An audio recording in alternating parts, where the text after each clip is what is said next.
بسم اللہ الرحمن الرحیم۔ السلام علیکم سامعین گرامی، آپ سن رہے ہیں اپنا پسندیدہ یوٹیوب آڈیو بکس چینل شام کی چائے۔ جی تو سامعین، انسپکٹر محبوب عالم کی ڈائریز میں سے جس کہانی کا انتخاب ہم نے آج آپ کے لیے کیا ہے اس کا عنوان ہے ایک خامند دو مائیں۔ اس دلچسپ کہانی کا آغاز کرنے سے پہلے نئے آنے والوں سے گزارش ہے کہ وہ چینل کو سبسکرائب کر لیں اور ہماری سپورٹ کریں۔ سبسکرائب کرنے کے ساتھ ساتھ بیل آئیکن کو بھی اگر پریس کر لیں تو ہماری آئندہ آنے والی کہانیاں آپ کو بر وقت مل جائیں گی۔ تو آئیے شروع کرتے ہیں۔ عورت کی بابت آپ صاحبان کیا جانتے ہیں؟ مجھ کو یقین ہے کہ وہ باتیں عورت کی بابت آپ نہیں سمجھتے جو ہم پولیس کے لوگ جانتے ہیں۔ ناول اور افسانے لکھنے والے صاحبان ہر کہانی عورت کی بابت لکھتے ہیں، مگر ان کو معلوم نہیں ہوتا کہ عورت اصل میں کیا ہے۔ وہ عورت کو صرف محبت کے لیے استعمال کرتے ہیں۔ ان کو معلوم نہیں کہ عورت کے دل میں جب نفرت اور غصہ پیدا ہو جائے تو فلموں اور افسانوں کے ہیرو اس کے پاؤں کے نیچے کیڑے بن جاتے ہیں۔ مذہب کے علماء حضرات کہتے ہیں کہ تم لوگ گھر میں ایک سے زیادہ عورتیں نکاح پڑھا کر رکھ سکتے ہو۔ ان کو معلوم نہیں کہ عورت لونڈی اور قیدی نہیں۔ وہ اگر احتجاج کی کارروائی پر اتر آئے تو مذہب والوں کو ایسے چکر دیتی ہے کہ ساری صورتیں بھول جاتے ہیں۔ کوئی کہتا ہے کہ عورت پردہ کرے اور بعض کہتے ہیں کہ پردے کا کوئی مطلب نہیں، اس واسطے کھلی پھرے جس طرح مرد پھرتا ہے، اور وہ اپنے گھر کا اور اپنے بچوں کا ویسے ہی خیال رکھے جس طرح مرد رکھتا ہے۔ میرا خیال ہے کہ بات یہی ٹھیک ہے، لیکن ہم لوگوں نے جو پولیس میں سروس کرتے ہیں یا جو میری طرح سروس پوری کر کے گھر آ گئے ہیں، عورت کو اس کے اصلی روپ میں دیکھا ہے۔ اس واسطے میں آپ کو یقین کے ساتھ بتا رہا ہوں کہ عورت کو پردے میں رکھو، چاہے اس کو پردے سے آزاد کر دو۔ عورت ایک ایسی طاقت کا نام ہے جو مردوں کے منہ پھیر سکتی ہے۔ یہ طاقت بدی میں بھی استعمال ہو سکتی ہے اور نیکی میں بھی۔ عورت کی بابت میرا عقیدہ ہے کہ عورت کا ہمیشہ احترام کرو، اس واسطے کہ عورت ماں ہے اور بہن ہے اور بیٹی ہے۔ تم جب شادی کرتے ہو تو بیوی کی اس واسطے عزت کرو کہ یہ کسی کی بہن اور کسی کی بیٹی ہے، ایسے ہی جیسے تمہاری بہن اور تمہاری بیٹی کسی کی بیوی ہے یا بیوی بنے گی، اس واسطے بھی اس کی عزت کرو کہ تمہارے بچوں کی ماں بنے گی۔ اگر وہ بچوں کی ماں نہ بن سکے تو فرد جرم اس پر نہ لگاؤ، خود اقبال جرم کرو اور کسی قابل ڈاکٹر کے پاس جاؤ۔ آپ صاحبان عورت کے کپڑے اتار کر خوش ہوتے ہو کہ آپ نے عورت کو اچھی طرح دیکھ لیا ہے، مگر آپ کو غلطی لگی ہے۔ آپ کو وہ بھید پھر بھی نظر نہیں آتا جو میں نے پرانے زمانے کے 12 گز لٹھے کے برقعے میں لپٹی ہوئی عورت میں دیکھا ہے۔ پاکستان بننے سے کچھ سال پہلے کا واقعہ ہے۔ میں ایک قصبے کے تھانے کا انچارج تھا۔ اس قصبے میں ہندو زیادہ تھے، مسلمان کم تھے۔ ان میں 3-4 خاندان بہت امیر تھے۔ ایک خاندان جو ایک مسلمان خان بہادر کا تھا زیادہ امیر تھا۔ خان بہادر اس شخص کا نام نہیں، خطاب تھا جو انگریزوں نے اس کو سرکار برطانیہ کی خدمت کرنے کے صلے میں دیا تھا۔ یہ انگریزوں کا اپنا آدمی تھا، اس کی اپنی اراضی بھی بہت تھی اور بہت سی انگریزوں نے انعام میں دی تھی۔ خان بہادر کا اس شہر میں دیسی چینی کے برتن بنانے کا کارخانہ بھی تھا۔ دور دور تک ایسا اور کوئی کارخانہ نہیں تھا، اس واسطے خان بہادر کا یہ کارخانہ بہت چلتا تھا۔ ایک روز ایسے ہوا کہ میں تھانے میں اپنے کام میں لگا ہوا تھا کہ ایک عورت آئی۔ وہ سر سے پاؤں تک سفید برقعے میں چھپی ہوئی تھی۔ اس زمانے میں سفید برقعے کا ہی رواج تھا جو لٹھے کا ہوتا تھا۔ آج کل اس کو شٹل کاک بھی کہتے ہیں اور نئے زمانے کے لوگ اس برقعے کا مذاق اڑاتے ہیں۔ اس زمانے میں کالا برقع شہروں میں امیر گھرانوں کی خواتین لیتی تھی اور اس کو فیشنی برقع کہا جاتا تھا۔ یہ عورت ڈرے ڈرے قدم اٹھاتی اور کانسٹیبلوں سے پوچھتی پاچھتی میرے دفتر کے دروازے میں آ کر رک گئی۔ سفید برقع ایسا ہوتا تھا جس سے ہاتھ بھی نظر نہیں آتے تھے، اس واسطے میں معلوم نہ کر سکا کہ عورت کیسی ہے اور اس کی عمر کتنی ہے۔ میں نے اس کو عزت سے کہا کہ اندر آ جاؤ۔ وہ اندر آئی تو میں نے اس کو بٹھایا اور پوچھا کہ وہ کس واسطے آئی ہے۔ میرے گھر چوری ہو گئی ہے، اس نے کہا۔ آپ میری مدد کریں گے؟ یہی ہمارا کام ہے، میں نے کہا۔ مجھے بتائیں چوری کب ہوئی اور کیا کیا گیا ہے، میں پوری مدد کروں گا۔ اس نے برقعے کا نقاب اوپر اٹھا دیا۔ اس کی عمر 1 سال کم یا 1 سال زیادہ 35 سال تھی۔ چہرے پر جوانی کا رنگ و روغن ابھی موجود تھا، نقش بہت اچھے تھے، آنکھوں میں کشش زیادہ تھی، لیکن چہرہ اداس تھا۔ معلوم ہوتا تھا کہ مال زیادہ چوری ہو گیا ہے۔ اس کے گھر میں کوئی مرد نہیں ہوگا، اس واسطے خود آئی تھی۔ اس نے کپڑے اچھے پہنے ہوئے تھے، کانوں اور انگلیوں میں زیور تھا، اس واسطے میں نے دل میں کہا کہ خوشحال گھر کی عورت ہے۔ اس نے بتایا کہ مکان اس کا بڑا ہے، گھر میں وہ ہے اور اس کا صرف ایک بیٹا ہے۔ جس کی عمر اس نے 10 سال بتائی۔ میں نے پوچھا خامد کہاں ہے؟ اس نے بتایا وہ مر گیا ہے، کوئی بھائی اور عزیز رشتہ دار بھی نہیں، ماں بیٹا ایک کمرے میں سوئے تھے۔ اس روز صبح اٹھ کر وہ اس کمرے میں گئی جس میں ٹرنک رکھے ہوئے تھے۔ اس کو سارے ٹرنک کھلے ہوئے نظر آئے، ٹرنک اور سوٹ کیس ادھر ادھر پڑے ہوئے تھے اور ان میں جو کپڑے وغیرہ تھے وہ ان میں سے نکلے ہوئے تھے اور سارے کمرے میں بکھرے ہوئے تھے۔ مال کیا گیا ہے؟ میں نے پوچھا۔ زیور تو سارا نکل گیا ہوگا۔ نہ جی، اس نے کہا، زیور بالکل نہیں گیا، سب زیور فرش پر پڑا تھا۔ نقد رقم گئی ہوگی پھر؟ نہ جی، اس نے کہا، نقد رقم بھی سامنے پڑی تھی، وہ وہیں پڑی ہے، وہ چوروں نے ضرور دیکھی ہوگی مگر چھوڑ گئے ہیں۔ میں بہت حیران ہوا، زیور جو چور چھوڑ گئے اور نقدی بھی، پھر وہ کیا لینے آئے تھے؟ میں نے اس خاتون سے کہا کہ وہ سامان بکھیرنے کے واسطے آئے تھے، بکھیر کر چلے گئے۔ نہ جی، اس نے کہا، وہ جو چیز لے جانا چاہتے تھے لے گئے ہیں۔ گائے بھینس یا گھوڑی کھول کر لے گئے ہیں کیا؟ میں نے پوچھا۔ بڑے قیمتی کاغذ تھے، اس نے کہا۔ جائیداد کے؟ جائیداد کے تو نہیں تھے، اس نے جواب دیا، لیکن ان کا تعلق جائیداد کے ساتھ ہی تھا۔ اس نے بے چین ہو کر کہا، میرے خامد کے بہت سارے خط تھے جو وہ مجھ کو لکھتا رہتا تھا، میں نے یہ سنبھال کر رکھے ہوئے تھے۔ ان کے ساتھ میرا نکاح نامہ تھا، یہ خط اور نکاح نامہ چوری ہو گئے ہیں، ان کے بغیر میں اپنے خامد کی جائیداد میں سے حصہ نہیں لے سکتی۔ آپ کو جائیداد کے حصے سے کوئی محروم نہیں کر سکتا، میں نے اس سے کہا۔ آپ کے اپنے رشتہ دار اور آپ کے سسرال یہ تو نہیں کہہ سکتے کہ آپ مرنے والے کی بیوی نہیں تھیں؟ یہ کوئی راز کی بات تو نہیں تھی؟ آپ بتاتی ہیں کہ آپ کا ایک بیٹا بھی ہے۔ میں آپ کو مشورہ دیتا ہوں کہ اگر آپ کا کوئی قیمتی مال نہیں گیا تو تھانے میں رپورٹ درج کرانے کے جھنجٹ میں نہ پڑیں، خطوں اور نکاح نامے کو بھول جائیں۔ اس کی باتوں میں شائستگی تھی اور وہ عقل والی عورت معلوم ہوتی تھی۔ ان خطوں اور نکاح نامے کے بغیر کوئی نہیں مانے گا کہ مرنے والا میرا خامد تھا، اس نے کہا۔ مجھ کو کچھ پتہ نہیں کہ تھانے میں رپورٹ درج کرائی جاتی ہے یا کیا کیا جاتا ہے، میں آپ کے پاس مدد حاصل کرنے آئی ہوں۔ اگر آپ مسلمان نہ ہوتے تو تھانے میں آنے کی کبھی ہمت نہ کرتی، میں ان راستوں سے واقف نہیں ہوں۔ کسی نے بتایا تھا کہ آپ مسلمان ہیں اور بڑے نیک آدمی ہیں۔ آپ کا خامد کون تھا؟ میں نے پوچھا۔ اس کی جائیداد کتنی کچھ ہے؟ اس نے خان بہادر کا نام لیا، جس کا میں اوپر ذکر کر آیا ہوں کہ سب سے زیادہ امیر خاندان تھا، اور انگریزوں نے اسے خان بہادر کا خطاب اور اراضی بطور انعام دی تھی۔ میں اس کا نام نہیں لکھوں گا، اسے خان بہادر ہی کہوں گا۔ اس عورت نے جب کہا کہ خان بہادر اس کا خامد تھا تو مجھے اس عورت پر شک ہونے لگا، یہ کوئی چکر چلا رہی تھی۔ میں نے اس سے اس کا نام پوچھا تو اس نے اپنا نام رضیہ بتایا۔ اس سے میرا شک پکا ہو گیا، اس واسطے کہ خان بہادر کی بیوی کا نام زینب تھا۔ میں ان دونوں عورتوں کے اصل نام نہیں بتا رہا۔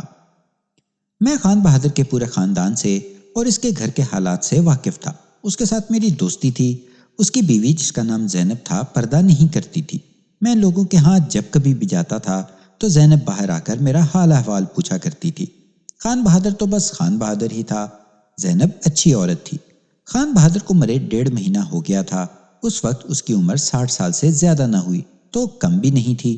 میرے سامنے جو عورت بیٹھی ہوئی تھی اس کی عمر 35 سال سے ذرا کم یا ذرا زیادہ ہی لگتی تھی۔ آپ ٹھیک کہتی ہیں کہ نکاح نامے کے بغیر کوئی نہیں مانے گا، کیا آپ خان بہادر کی بیوہ ہیں؟ میں نے کہا۔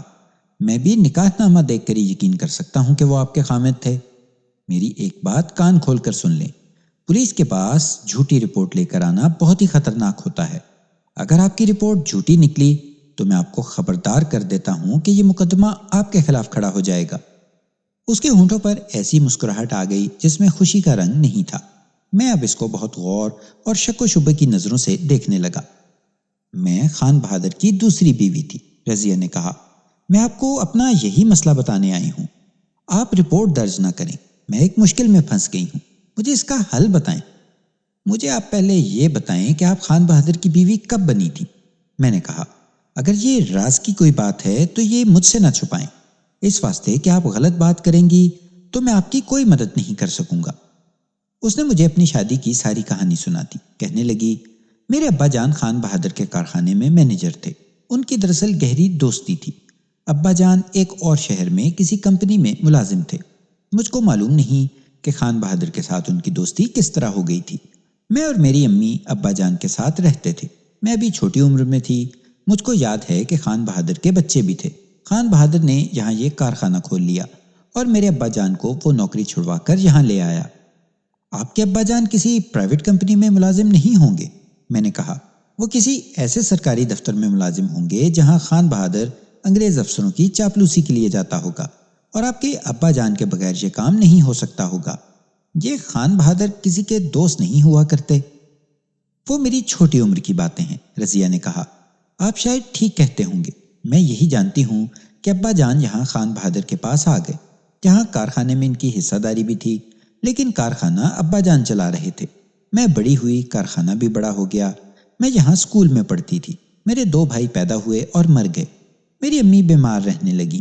میں نے 8 جماعتیں پاس کر کے اسکول چھوڑ دیا، اس واسطے کہ گھر میں امی کو میری ضرورت تھی، اور دوسرا اس واسطے کہ یہاں ہائی اسکول بھی نہیں تھا۔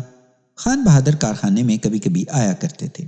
اگر وہ آپ کے دوست ہیں تو آپ کو معلوم ہوگا کہ وہ اپنی زمین پر زیادہ رہتے تھے، میرے ساتھ بہت پیار کرتے تھے۔ 2 سال بعد میری امی فوت ہو گئیں۔ اب تو میں جوان ہو چکی تھی۔ میں نے گھر سنبھال لیا۔ خان بہادر نے کارخانے کے قریب ہمیں یہ مکان بنا دیا تھا۔ میں اسی میں رہتی ہوں، اسی میں چوری ہوئی ہے۔ اس عورت نے بڑی لمبی کہانی سنائی۔ میں اس کے ساتھ اچھی طرح بول رہا تھا، اس واسطے کہ اس کے ساتھ ہمدردی ہو گئی تھی، اور پھر اس واسطے بھی کہ میرے دل میں کچھ اس کے خلاف شک بھی تھا۔ میں آپ کو باریکیاں نہیں سناتا، اس واسطے کہ یہ آپ کو بور کر دیں گی اور کہانی خراب ہو جائے گی۔ اس عورت کی تھوڑی سی بات میری زبانی سن لیں۔ وہ جب 16-17 سال کی ہوئی تو جوانی نے اس کی خوبصورتی کو چاند کی طرح چمکا دیا۔ قد اونچا نکلا اور آنکھیں مستانی ہو گئیں۔ میں اس کو 35 سال کی عمر میں دیکھ رہا تھا۔ اس وقت بھی اس کی خوبصورتی قائم تھی۔ خان بہادر نے اس پر پیار اور محبت کے جال پھینکنے شروع کر دیے۔ وہ اس کو پیسے اور تحفے دیتے تھے، اور رضیہ اس واسطے خوش ہوتی تھی کہ خان بہادر اس کو اپنی بیٹی سمجھتے ہیں، اور اس واسطے وہ محبت کا جواب محبت سے دیتی رہی۔ ابا جان نے مجھ کو کہنا شروع کر دیا کہ بیٹی تمہاری شادی کا وقت آ گیا ہے۔ رضیہ نے مجھ کو بات سناتے ہوئے کہا، میں نے ابا جان سے کہا کہ امی فوت ہو گئی ہیں اور میں اس گھر سے نہیں جاؤں گی، اس واسطے کہ آپ اکیلے رہ جائیں گے۔ میں نے یہ ارادہ اپنے دل میں پکا کر لیا تھا کہ ابا جان کو اکیلا چھوڑ کر نہیں جاؤں گی، اور شادی نہیں کروں گی۔ شادی کرنی ہے تو ایسے شخص کے ساتھ کروں گی جو گھر جوائی بن کے رہے۔ میرے دل میں ابا جان کا اتنا پیار تھا کہ میں نے اپنی زندگی ان پر قربان کرنے کا ارادہ کر لیا تھا۔ آپ کو معلوم ہے کہ والدین اپنی بیٹیوں کو گھر نہیں بٹھایا کرتے۔ ابا جان کو میری شادی کا غم لگ گیا۔ ہماری کوئی برادری نہیں ہے، اس واسطے رشتے کی مشکل تھی۔ غیر لوگوں کو رشتہ دینا بھی مشکل تھا۔ ابا جان نے میری یہ شرط مان لی کہ رشتہ اسے دیں گے جو ہمارے پاس رہے۔ آپ کو معلوم ہے ایسا رشتہ کہاں سے ملتا ہے؟ خان بہادر میرے اوپر اور زیادہ مہربان ہو گئے۔ ان کا ایک بیٹا جوان تھا، میں نے اس کو نہیں دیکھا تھا۔ پھر ایسے ہوا کہ ابا جان کی صحت خراب ہونی شروع ہو گئی۔ وہ کام کرتے تھے مگر جلدی تھک جاتے، اس واسطے کہ بوڑھے ہو گئے تھے۔ اس کے آنسو بہنے لگے اور وہ چپ ہو گئی۔ دوپٹے سے آنسو پونچھتی رہی اور روتی رہی۔ میں نے اس کو تسلی دلاسا نہ دیا، اس واسطے کہ مجھ کو ایک بات یاد آ گئی۔ اس تھانے میں مجھ کو 2 سال سے اوپر عرصہ ہو گیا تھا۔ تھانے دار کو اپنے علاقے سے اور علاقے کے لوگوں سے واقف ہونا پڑتا ہے۔ کہیں جوئے اور کہیں بدماشی کے خفیہ اڈے ہوتے ہیں، سزا یافتہ لوگ ہوتے ہیں، اچھے لوگ ہوتے ہیں۔ معلوم ہونا چاہیے کہ اچھے اور معزز لوگوں میں کون انگریزوں کا اپنا آدمی ہے اور کون کس کا آدمی ہے۔ ان معزز لوگوں میں سے ہم کو مخبر بھی مل جاتے تھے۔ مجھ کو بتایا گیا تھا کہ خان بہادر کے کارخانے کے قریب ایک مکان ہے جس میں ایک بڑی خوبصورت عورت اکیلی رہتی ہے۔ یہ تو میں نے معلوم کر لیا تھا کہ وہ عورت کارخانے کے مینیجر کی بیٹی ہے اور مینیجر مر گیا ہے، مگر یہ پتہ نہ چلا کہ اس کا کوئی خاوند ہے یا نہیں۔ میں نے پتہ چلایا ہی نہیں تھا، اس واسطے کہ اس عورت کی کوئی ایسی رپورٹ نہیں ملی تھی کہ بدکاری کرتی ہے یا کوئی اور گڑبڑ کرتی ہے۔ یہ معلوم ہو گیا تھا کہ خان بہادر اس کے گھر میں جاتا ہے۔ خان بہادر میرا دوست تھا۔ میں نے ایک بار اس سے اس عورت کی بابت پوچھا تو اس نے بتایا کہ اس کا باپ بھی مر گیا ہے اور خاوند بھی مر گیا ہے، اور دونوں خان بہادر کے کارخانے میں ملازم تھے۔ خان بہادر نے یہ بھی بتایا کہ وہ اس عورت کی مالی امداد کرتا ہے، اس واسطے کہ اس کے باپ اور خاوند نے خان بہادر کی بہت خدمت کی ہے۔ میں نے خان بہادر کی بات مان لی تھی، اس واسطے کہ وہ بہت امیر آدمی تھا، ایسے سمجھ لیں کہ اپنی جاگیر کا مہاراجا تھا۔ وہ مدد کرنے کے قابل تھا۔ اس کے بعد میں نے اس عورت کا جو ایک مکان میں اکیلی رہتی تھی خیال دماغ سے نکال دیا تھا۔ اب رضیہ نے مجھ کو اتنی لمبی آپ بیتی سنانی شروع کر دی تو اس نے اس مکان کا ذکر کیا تو مجھ کو شک ہوا کہ یہ وہی عورت ہوگی، اور شاید یہ اسی مکان کا قصہ سنا رہی ہے جس میں یہ اکیلی رہتی تھی۔ وہ تھوڑا وقت روتی رہی اور آنسو پونچھ کر اس نے مجھ کو دیکھا اور کہنے لگی کہ میں بہت پریشان ہوں اور مصیبت میں ہوں۔ اس واسطے آپ کو پریشان کر رہی ہوں۔ آپ کے سوا میری کوئی مدد نہیں کر سکتا۔ اگر میں اکیلی ہوتی تو کچھ کھا کر مر جاتی، لیکن اس واسطے زندہ ہوں کہ ایک بچہ ہے، اس کا مستقبل بنانا ہے۔ میں نے اس کو تسلی دی کہ وہ مجھ سے مدد لینے آئی ہے، اس واسطے ہر طرح کی مدد کروں گا اور یہ میری ڈیوٹی ہے۔ میں نے اس سے یہ نہیں پوچھا کہ وہ کیا اسی مکان میں اکیلی رہتی ہے اور خان بہادر کبھی کبھی اس کے گھر آتا ہے۔ میں نے مناسب نہیں سمجھا کہ اس کو پتہ چلنے دوں کہ اس کی بابت مجھ کو کچھ خبر ہے، اس واسطے کہ کچھ گڑبڑ ہوتی تو وہ اپنی زبان کو کسی اور طرف لے جاتی اور میں گمراہ ہو جاتا۔ وہ یہ بات کر رہی تھی کہ اس کا باپ بوڑھا ہو گیا تو جلدی تھک جاتا تھا۔ آگے اس نے کہا، اب تو میں نے شادی کا خیال دماغ سے نکال ہی دیا۔ ابا جان کو ہر وقت میری ضرورت ہوتی تھی۔ میں نے ایسا بھی دیکھا کہ ان کو میری شادی کا روگ لگ گیا تھا۔ میں ان کو ہنس ہنس کر تسلیاں دیتی تھی۔ خان بہادر آتے تھے تو میں نے ان کو بھی کہا کہ ابا جان کو کچھ سمجھائیں کہ میرا اتنا غم نہ کریں۔ آپ کو معلوم ہے کہ لڑکی اپنے باپ کے ساتھ اور اپنے بزرگوں کے ساتھ اپنی شادی کرنے یا نہ کرنے کی بات نہیں کر سکتی۔ آپ کہتے ہوں گے یہ عورت بے حیا ہے، اس واسطے کہ بزرگوں کے ساتھ اپنی شادی کی باتیں کرتی تھی، لیکن آپ اپنے دماغ میں یہ سوچیں کہ گھر میں ابا جان تھے اور میں تھی۔ میرا کسی عورت کے ساتھ اٹھنا بیٹھنا نہیں تھا۔ میں تو ابا جان کی خاطر گھر میں قید ہو گئی تھی۔ پھر ابا جان کی صحت کو دیکھتی تھی تو دل جلتا تھا۔ ان کے دل کو خوش کرنے کے واسطے میں ہر ایک بات زبان سے کہہ دیتی تھی۔ اس حال میں 4 سال گزر گئے، میری عمر 21 سال ہو گئی۔ اس عمر تک کون اپنی بیٹی کو گھر بٹھاتا ہے؟ اتنی جوانی میں کوئی بیٹی گھر بیٹھتی بھی نہیں، مگر میں نے اپنا دل ہار دیا۔ ابا جان کی حالت زیادہ خراب ہو گئی۔ خان بہادر نے ان کو کہا کہ تم ٹھیک ہوتے ہو تو کارخانے میں جایا کرو، ٹھیک نہیں ہوتے تو مت جاؤ۔ اس واسطے خان بہادر مجھ کو اچھے لگتے تھے کہ میرے ابا جان کا اتنا زیادہ خیال کرتے تھے۔ مجھ کو اب وہ قیمتی تحفے دیتے تھے۔ ایک روز خان بہادر ایسے وقت میرے گھر آ گئے جس وقت ابا جان کارخانے میں تھے۔ میں ان کو دیکھ کر بہت خوش ہوئی، اس واسطے کہ مجھ کو بیٹی سمجھ کر پیار کرتے تھے۔ انہوں نے ایسی بات کہہ دی جس واسطے میں کانپنے لگ گئی۔ پہلے تو کہنے لگے کہ تمہارے ابا جان تمہاری فکر کر کر کے بیمار اور بوڑھے ہو گئے ہیں۔ میں نے بہت کوشش کی ہے کہ کوئی گھر جوائی مل جائے لیکن نہیں ملا۔ پھر خان بہادر نے کہا، تمہارے ابا جان کو میں اپنے بھائیوں سے زیادہ عزیز سمجھتا ہوں، اس کا غم مجھ سے دیکھا نہیں جاتا۔ میں یہی کر سکتا ہوں کہ میں ہی تمہارے ساتھ شادی کر لوں۔ مجھ کو بہت امید ہے کہ تم اس بات کو پسند کرو گی۔ میں آپ کو کس طرح بتاؤں کہ میری کیا حالت ہوئی۔ ایسا محسوس ہوتا تھا جیسے میرے ابا جان نے مجھ کو کہا ہے کہ بیٹی آج سے تم میری بیوی ہو۔ مجھ کو پتہ نہیں چل رہا تھا کہ خان بہادر کو کیا کہوں۔ دل میں ان کا بہت لحاظ تھا۔ میں نے کہا، آپ خود سوچ لیں، میں تو کوئی جواب نہیں دے سکتی۔ انہوں نے مجھ کو ابا جان کے واسطے دیے، پھر محبت کی بات شروع کر دی کہ میں تمہاری محبت میں مرا جا رہا ہوں۔ وہ اپنی طرف سے بات پکی کر کے چلے گئے، مگر میری حالت ایسی ہو گئی کہ جسم کے اندر چونٹیاں چلنے لگیں۔ میں روتی بھی رہی۔ آخر ابا جان آ گئے۔ میں نے ان کو بتایا کہ خان بہادر مجھ کو کیا کہہ گئے ہیں۔ مجھ کو ڈر تھا کہ ابا جان پر بہت برا اثر ہوگا اور شاید وہ بے ہوش ہو جائیں گے اور ان کو بہت غصہ آئے گا جو ان کی صحت کو تباہ کر دے گا، مگر انہوں نے میری بات آرام سے سنی۔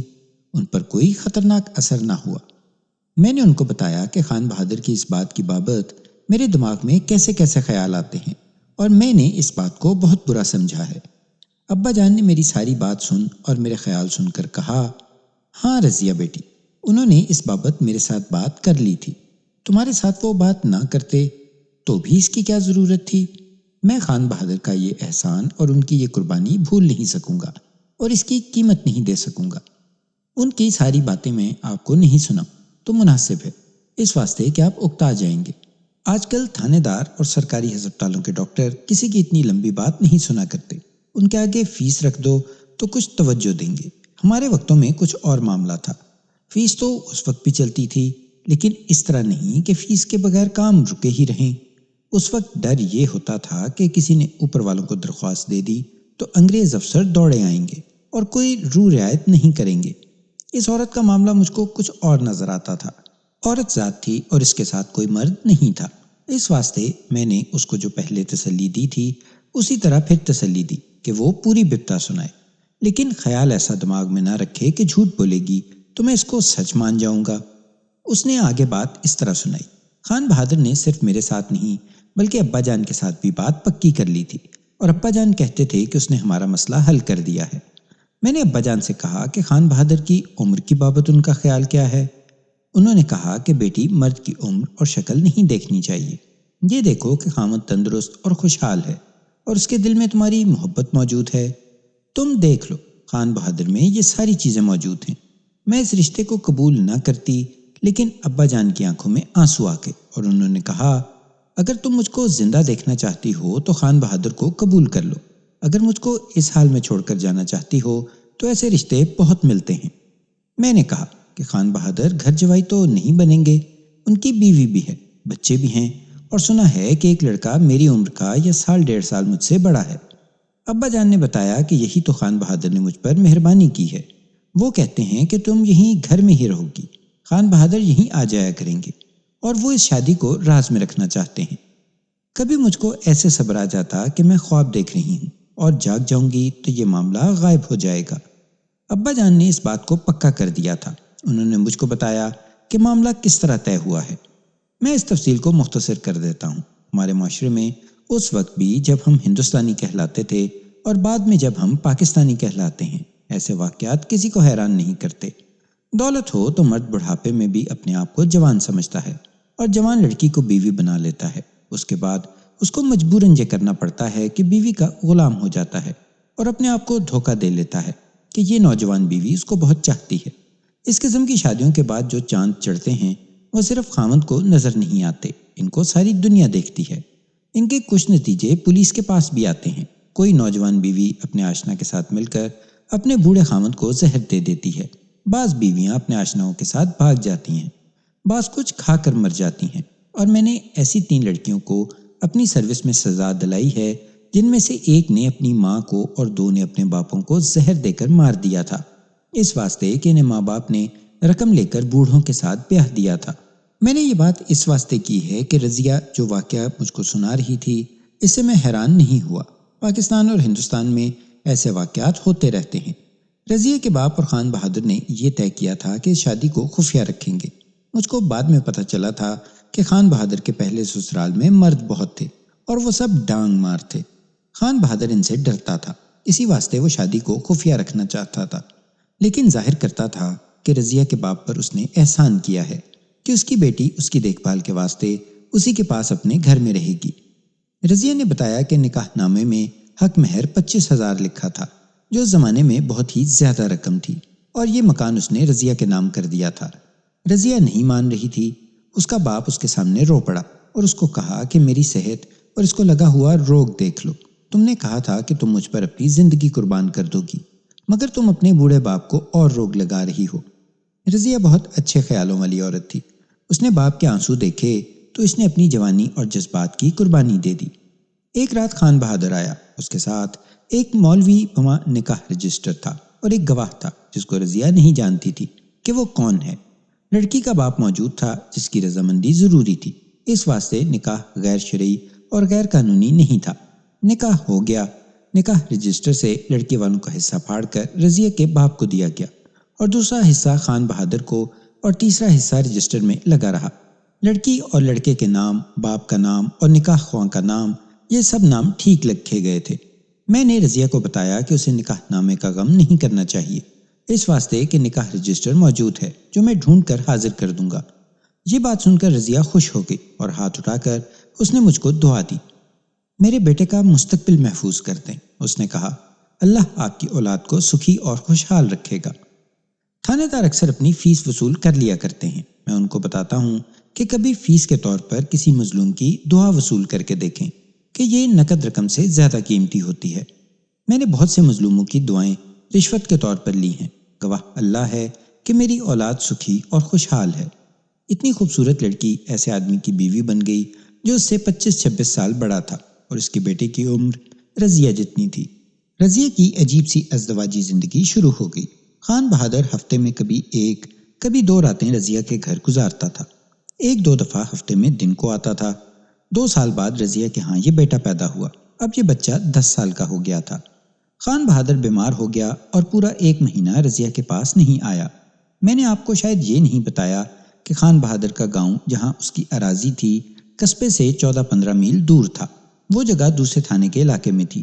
میں اس علاقے میں رہ چکا تھا اور خان بہادر کے ساتھ میری دوستی وہیں ہوئی تھی۔ اب اس کا کارخانہ میرے تھانے کے علاقے میں تھا، اس کے ساتھ ملاقاتیں ہوتی رہتی تھیں۔ خان بہادر بیمار ہو گیا تو اس نے رضیہ کے نام اپنے ایک ملازم یاسین کے ہاتھ رکا بھیجا۔ اس میں اس نے اپنی بیماری کا حال لکھا اور یاسین کی بابت لکھا کہ یہ اس کا خاص ملازم ہے اور اسے اس شادی کا علم ہے۔ خان بہادر نے لکھا کہ یاسین کے ساتھ رضیہ ہر طرح کی بات کر سکتی ہے اور یہ پوری طرح اعتبار کے قابل ہے۔ بیماری لمبی ہو گئی۔ خان بہادر نے یاسین کے ہاتھ 3-4 رکے بھیجے۔ رضیہ ان رکوں کو سنبھال کر رکھتی رہی۔ رضیہ کو اپنے باپ نے بتایا کہ خان بہادر کی غیر حاضری میں اس کا بیٹا حامد کبھی کبھی کارخانے میں آتا ہے۔ حامد اصلی نام نہیں ہے۔ خان بہادر اور اس کے بیٹے کو رضیہ کے باپ پر بھروسہ تھا، اس واسطے ان کو کارخانے کا کوئی غم نہیں تھا۔ اس سے آگے میں اس قصے کو اور زیادہ مختصر کر دیتا ہوں۔ رضیہ پہلے ہی گھر میں ایک قیدی کی طرح زندگی گزار رہی تھی۔ شادی کے بعد وہ بالکل قیدی بن گئی۔ شادی کا راز اس کو پریشان رکھتا تھا اور اس واسطے وہ اور زیادہ اداس رہتی تھی کہ اس کو اپنی عمر سے دگنی سے بھی زیادہ عمر کا خاوند ملا تھا۔ ایسے سمجھ لیں جیسے افسانے لکھنے والے لکھا کرتے ہیں کہ اس کی جوانی کے جذبات کو گھن لگ گیا، وہ کسی سے بھی نہیں ملتی تھی۔ خان بہادر امیر آدمی تھا اور دیہات میں رہتا تھا اور خالص غذا کھاتا تھا، اس واسطے وہ تندرست رہا، مگر وہ شراب پیتا تھا۔ رضیہ کو شاید معلوم نہیں تھا، شراب نے اس کو بیمار کرنا شروع کر دیا۔ بڑھاپا پہلے ہی تھا، وہ ڈاکٹروں اور حکیموں کی گرم سرد دوائیاں کھانے لگا، اس سے اس کا جسم کمزور ہو گیا۔ یہ ایسی باتیں ہیں جو مجھ کو رضیہ نے نہیں بتائی تھیں، کچھ مجھ کو معلوم تھیں، اس واسطے کہ میں اس کو بیماری کے دوران کئی مرتبہ ملا تھا۔ میں نے اس کو کہا تھا کہ وہ اب شراب نوشی چھوڑ دے، لیکن اس واسطے کہ عادت بہت پرانی تھی وہ چھوڑ نہیں پاتا تھا۔ میں اس کے گھر کے سارے حالات جانتا تھا، لیکن اس دوسری شادی کا مجھ کو ذرا سا بھی شک نہیں ہوا۔ شادی کے 5-6 سال بعد رضیہ کا باپ مر گیا۔ اسی کے واسطے رضیہ نے یہ قربانی دی تھی کہ اپنی جوانی کو برف میں ڈبا دیا تھا، وہ بھی نہ رہا۔ رضیہ نے مجھ کو کہا، اگر پتہ چل جاتا کہ ابا جان میری شادی کے اتنی جلدی بعد مر جائیں گے تو میں خان بہادر کے ساتھ شادی نہ کرتی، 5-6 سال انتظار کر کے اپنی ہی عمر کا کوئی آدمی ڈھونڈ لیتی۔ یہ کہہ کر اس نے پھر رونا شروع کر دیا۔ خان بہادر نے کارخانے کے کسی مزدور کی بیوی کو رضیہ کے گھر ملازم رکھوا دیا۔ یہ عورت بھی یاسین کی طرح قابل اعتبار تھی اور اس کو الگ تنخواہ ملتی تھی۔ رضیہ نے کئی مرتبہ خان بہادر سے کہا کہ اس طرح کیسے زندگی گزرے گی، مناسب یہ ہے کہ اس بھید سے پردہ اٹھا دیں، لیکن خان بہادر اتنا بزدل نکلا کہ پردہ اٹھائے ڈرتا تھا۔ ویسے وہ بزدل نہیں تھا، پیشہ ور قاتل اور ڈاکو اس کے ہاتھ میں تھے، سارا علاقہ اس سے ڈرتا تھا، جابر اور روب والا آدمی تھا، مگر دوسری شادی کے معاملے میں اس نے بہت بزدلی دکھائی۔ یہ اس کی بڑی سخت غلطی تھی۔ جس طرح میرے ابا جان کو میرا غم کھا رہا تھا، بالکل اسی طرح خان بہادر کو دوسری شادی کیڑوں کی طرح کھانے لگی۔ رضیہ نے کہا، وہ میرے بیٹے کے ساتھ بہت پیار کرتے تھے، مگر کبھی کبھی یک لخت وہ خاموش ہو جاتے اور پھر بے چین سا ہو کر باہر نکل جاتے۔ یہ تو میں نے بھی دیکھا۔ جن دنوں کی بات رضیہ کر رہی تھی ان دنوں اور آخری دنوں وہ بہت اداس اور پریشان رہتا تھا۔ اس کی موت کی مجھے اطلاع ملی تو میں فوراً اس کے گاؤں گیا اور جنازے میں شامل ہوا تھا۔ اب رضیہ نے بات سنائی تو میں خان بہادر کی اداسی اور پریشانی کی وجہ سمجھا۔ رضیہ کا بیٹا 10 سال کا ہو گیا، وہ اسکول پڑھتا تھا۔ اس بچے کے بعد رضیہ کو کوئی بچہ نہ ہوا۔ خان بہادر بیمار رہنے لگا تھا اور وہ بہت تیزی سے بوڑھا ضعیف نظر آنے لگا۔ میرے دماغ میں یہ خیال آیا کہ رضیہ کی خوبصورتی اور اس کے قد بت نے خان بہادر کی عقل پھیر دی تھی۔ اس نے پھری ہوئی عقل سے شادی کر لی، لیکن جب اس کے جسم اور جذبات ٹھنڈے ہونے لگے تو اس کا احساس ہوا کہ وہ کیا غلطی کر بیٹھا ہے۔ مجھ کو ایک خیال یہ بھی آیا کہ وہ اپنے بڑے بیٹے سے دبتا تھا۔ میرے اس خیال کی تصدیق بعد میں ہو گئی تھی۔ خان بہادر رضیہ کے پاس آنے کی بجائے اپنے ملازم یاسین کے ہاتھ خفیہ طور پر پیسے اور رکے بھیجتا رہتا تھا۔ رضیہ رکے سنبھال کر رکھتی رہی، یہ اب چوری ہو گئے تھے۔ روپے پیسے کی اسے کوئی تنگی نہیں تھی۔ ایک روز یاسین رضیہ کو یہ خبر سنانے آیا کہ خان بہادر مر گئے ہیں۔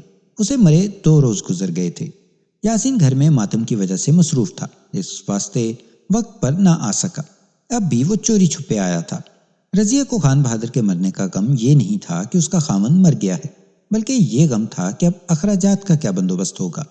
یہ ڈر بھی لگا کہ اب خان بہادر کا بیٹا حامد کارخانے میں آ جائے گا اور وہ مکان سے نکال دے گا۔ خان بہادر نے اسے کسی وقت بتایا تھا کہ اپنے بیٹے کو اس نے اراضی کے معاملات میں ایسا مصروف رکھا ہوا ہے کہ وہ کارخانے میں نہیں آ سکتا۔ خان بہادر کے مرنے کے بعد رضیہ کو پہلا خیال یہ آیا کہ اب پیسے کہاں سے آئیں گے۔ اور اس کے دماغ میں دوسرا خیال جائیداد میں سے اپنے بچے کے حصے کا آیا۔ اس نے اپنے باپ کے کاغذوں میں سے نکاح نامہ ڈھونڈ لیا اور اس کو یہ خوشی ہوئی کہ اس نے کسی خیال کے بغیر خان بہادر کے سارے رکے سنبھال کر رکھے ہوئے تھے۔ اس نے سارے رکے اکٹھے کر لیے اور نکاح نامہ ان کے ساتھ رکھ کر ایک کپڑے میں باندھ دیا۔ اس کو بڑا عقل والا خیال آیا تھا کہ وہ جب کہے گی کہ وہ بھی خان بہادر کی بیوہ ہے، اس کا بیٹا خالد خان بہادر کا بیٹا ہے، تو کوئی بھی یقین نہیں کرے گا، سب کہیں گے کہ یہ عورت پاگل ہے یا دھوکے باز ہے۔ اب بتاؤ یہ راز کس طرح کھلا؟ میں نے رضیہ سے پوچھا۔ راز کھلا ہے تو ہی کسی نے یہ کاغذات چوری کر لیے ہیں نا۔ چور میرے دماغ میں ہے، وہ خان بہادر کا بیٹا حامد ہے، اس میں کوئی شک نہیں۔ اگر آپ کو معلوم ہے تو مجھ کو بتائیں کہ یہ راز کس طرح ظاہر ہوا؟ رضیہ نے سر جھکا لیا۔ میں اسے دیکھتا رہا۔ اس نے سر اٹھایا اور پھر سر جھکا لیا۔ میں سمجھ گیا کہ اس میں بھی کوئی راز ہے، اس واسطے کہ اس نے نظریں چھپا لی ہیں۔ میں نے بڑے آرام اور ہمدردی سے اسے بولنے کو کہا۔ اس نے سر اٹھایا اور آہستہ سے بولی، یہ بھی بتانا پڑے گا؟ آپ نے جہاں اتنی لمبی بات سنا دی ہے وہاں یہ بات چھپانے کی کوئی تک نہیں۔ میں نے کہا، اگر آپ چور پکڑنا چاہتی ہیں تو مجھ سے کچھ نہ چھپائیں، یہ نہ بھولیں کہ آپ مجھ سے مدد لینے آئی ہیں۔ اس نے ایک اور کہانی سنا دی۔ اس نے ارادہ کیا تھا کہ نہیں سنائے گی، اس واسطے کہ یہ بات ہی کچھ ایسی تھی۔ خان بہادر کے مرنے کے 7-8 روز بعد میرے دروازے پر دستک ہوئی۔ رضیہ نے سنایا۔ نوکرانی نے دروازہ کھولا اور مجھ کو آ کر بتایا کہ خان بہادر کا بیٹا حامد آیا ہے۔ میں اتنی جلدی کچھ نہ سوچ سکی کہ اس کو اندر بلاؤں یا نوکرانی سے کہوں کہ اس سے پوچھائے کہ وہ کیوں آیا ہے۔ نوکرانی نے کہا تھا کہ خان بہادر کا بیٹا آیا ہے، اس واسطے میرے منہ سے نکل گیا کہ اسے اندر بلا لو۔ میں پردہ کرتی تھی لیکن اس سے پردہ نہ کیا۔ ایک بڑا خوبصورت جوان میرے سامنے آ گیا۔ یہ تھا حامد، جس کی بابت میں سنتی رہی تھی کہ خان بہادر کا بڑا بیٹا ہے۔ اس کی عمر مجھ سے 1-2 سال زیادہ ہے۔ میرے دل میں ڈر تھا کہ کیوں آیا ہے، لیکن میں بیان نہیں کر سکتی کہ اس کو دیکھ کر میرے دل سے ڈر کس واسطے نکل گیا۔ اس کے ہونٹوں پر قدرتی مسکراہٹ تھی۔ اس نے مجھ کو سلام کیا۔ میں نے اس کو کمرے میں بٹھایا اور پوچھا کہ وہ کیوں آیا ہے۔ اس نے پہلے میرے ابا جان کو یاد کیا اور ان کی بہت تعریف کی۔ مجھے تسلی ہو گئی کہ اسے پتہ نہیں چلا کہ میں اس کے باپ کی بیوہ ہوں۔ میں نے خان بہادر کے مرنے کا افسوس کیا۔ اس نے کہا، اب کارخانہ مجھ کو چلانا ہے۔ مجھ کو کسی نے بتایا تھا کہ یہ مکان کارخانے کا ہے اور میرے ابا جان نے آپ کے والد صاحب کو دیا تھا۔ آپ فکر نہ کریں، میں آپ کو یہاں سے نہیں نکالوں گا۔ آپ کے والد صاحب میرے ابا جان کے بھائی بنے ہوئے تھے۔ میں صرف یہ معلوم کر رہا ہوں کہ ہماری جائیداد کہاں کہاں بکھری ہوئی ہے۔ میں نے مکان کی رجسٹری سنبھال کر رکھی ہوئی تھی۔ حامد کے کہنے بغیر میں نے دوسرے کمرے میں جا کر رجسٹری نکالی اور اس کو دکھا کر کہا کہ یہ مکان میرے ابا جان نے بنوایا تھا۔ اس نے رجسٹری کو ہاتھ نہ لگایا، کہنے لگا کہ مجھے آپ پر بے اعتباری تو نہیں؟ وہ مجھے ہمدردی سے دیکھ رہا تھا۔ وہ جانے کے لیے کہنے لگا تو میں نے کہا، اتنی جلدی کیا ہے، ذرا بیٹھو۔ وہ شاید یہی چاہتا تھا کہ میں اس کو بیٹھنے کے واسطے کہوں۔ وہ بیٹھا رہا۔ آپ شاید میری اس بات کو پسند نہیں کریں گے، میں نہیں چاہتی تھی کہ وہ چلا جائے۔ اپنے باپ اور اس کے باپ کے بعد یہ تیسرا مرد تھا جس کے ساتھ میں نے باتیں کی تھیں۔ ان تینوں میں یہ پہلا مرد تھا جو میری عمر کا تھا۔ رضیہ نے اپنے جذبات کی باتیں اپنے الفاظ میں کی تھیں۔ بعض باتیں اس نے صاف کر دیں اور بعض باتیں گول گول کی۔ میں اس کا مطلب سمجھتا رہا۔ میں نے اس پر کچھ سوال بھی کیے تھے جن کے اس نے جواب دیے۔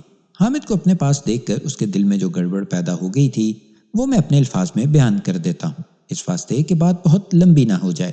رضیہ گھر میں ایک قسم کی قید تھی۔ اس کا تعلق 2 بوڑھے آدمیوں کے ساتھ رہا۔ اس نے اپنے باپ کو کہہ دیا تھا کہ اس کے آرام اور خدمت کے واسطے وہ شادی نہیں کرے گی، مگر خان بہادر نے اس کا خامند بن کر اس کے جذبات کو جگا دیا اور جذبات کو کچل بھی دیا۔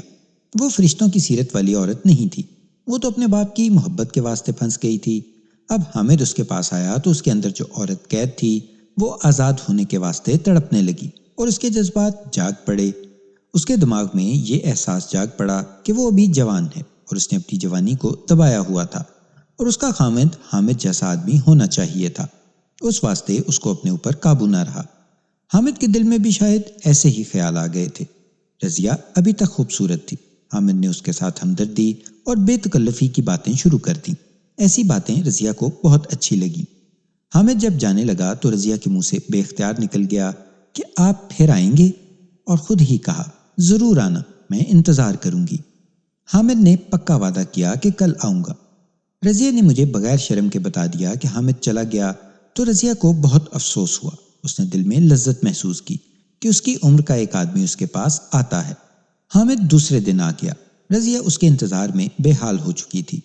آپ انسان کی فطرت تو سمجھتے ہوں گے، اس واسطے کہ آپ خود بھی انسان ہیں۔ اگر آپ پیاس سے مر رہے ہوں یا اگر آپ اس واسطے پیاس کو برداشت کر رہے ہوں کہ پانی ملنے کی کوئی امید نہیں، تو اس طریقے سے پیاس مر نہیں جاتی۔ آپ کو جہاں پانی نظر آئے گا وہاں آپ پانی کے اوپر گر پڑیں گے اور کہیں گے کہ میں تو یہ سارا تالاب پی لوں گا۔ اگر آپ سے کوئی کہے کہ اگر تم مسلمان ہو تو یہ پانی مت پیو، آپ کہیں گے پہلے پانی پی لوں پھر بتاؤں گا کہ میں مسلمان ہوں یا نہیں۔ رضیہ کی حالت یہی تھی۔ میں نے اس کی باتوں سے حساب لگایا کہ اس نے ایک ایسی قدرتی پیاس کو دبایا ہوا تھا جس کا تعلق جذبات کے ساتھ تھا۔ اسے پانی نظر آ گیا تو پیاسے جذبات نے اس کو دبا لیا اور اس کی عقل پھر گئی۔ جذبات میں یہ طاقت ہوتی ہے کہ یہ عقل کو مار دیتے ہیں، پھر انسان سے گناہ اور جرم سرزد ہوتے ہیں۔ حامد دوسرے دن آیا تو رضیہ کو دل میں ایسے لگا جیسے وہ اس عمر تک اسی خوبصورت شخص کا انتظار کرتی رہی ہے۔ حامد کو میں جانتا تھا، وہ شریف آدمی نہیں تھا۔ اس نے رضیہ کے ساتھ بے تکلفی پیدا کر لی، لیکن رضیہ میں ابھی کچھ شرم اور جھجک باقی رہ گئی تھی۔ اس نے حامد پر یہ تو ظاہر کر دیا کہ وہ اسے بہت اچھا لگتا ہے، لیکن یہ ظاہر نہ ہونے دیا کہ کیوں اچھا لگتا ہے۔ حامد نے اس سے پوچھا کہ اس کا خامد کہاں ہے۔ رضیہ کو یقین ہو چکا تھا کہ حامد کو اس کی شادی کا کچھ بھی علم نہیں، اس واسطے اس نے جھوٹ بول دیا۔ اس بچے کے پیدا ہونے کے 1 سال بعد میرا خامد مر گیا تھا، رضیہ نے کہا۔